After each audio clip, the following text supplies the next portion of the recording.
సీడీఎఫ్గా మునీర్ తొలి ప్రసంగంలోనే భారత్ టార్గెట్. భారత్ ఎలాంటి దాడికి దిగినా పాకిస్తాన్ ప్రతీకారం వేగంగా తీవ్రంగా ఉంటుందని మునీర్ హెచ్చరికలు. అంటే మేకపోతు గాంభీర్యాను. పులి అయిపోతుంది కదా, కొద్దిగా వేషం మాత్రాన అసలు రంగులు పూనుకున్న పిల్లే పులే. భారత్ నువ్వు హెచ్చరించే సీన్ ఉందా మునీరు అని ఏకేస్తున్నాయి సోషల్ మీడియా. అసలు నీ సత్తా ఎంత, నువ్వెంత? నువ్వేదో సీడీఎఫ్ అధికారం అయిపోయినంత మాత్రాన భారత్ నువ్వు హెచ్చరించేసి భారత్ దాడికి దిగిందా నీతో ఎప్పుడన్నా అని ఇదే ప్రశ్నిస్తున్నారు అందరూ. ఎప్పుడే నీతో దాడికి దిగింది? అన్యాయంగా నీ మీద ఎప్పుడే ఒక్క గుండు వదిలింది?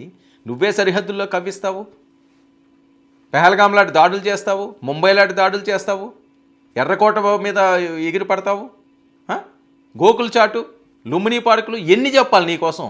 నువ్వు చేసిన క్రూరత్వం, మీరు చేసిన అన్యాయం, మీరు చేసిన దుర్మార్గం మీ దగ్గర పెంచి పోషిస్తా క్రూర మొగాళ్ళ లాంటి మనుషుల్ని. వాళ్ళు జిహాద్ కోసం ఎంతమంది బలైపోవాలి? ఇది కదా నువ్వు ఆలోచించాల్సింది.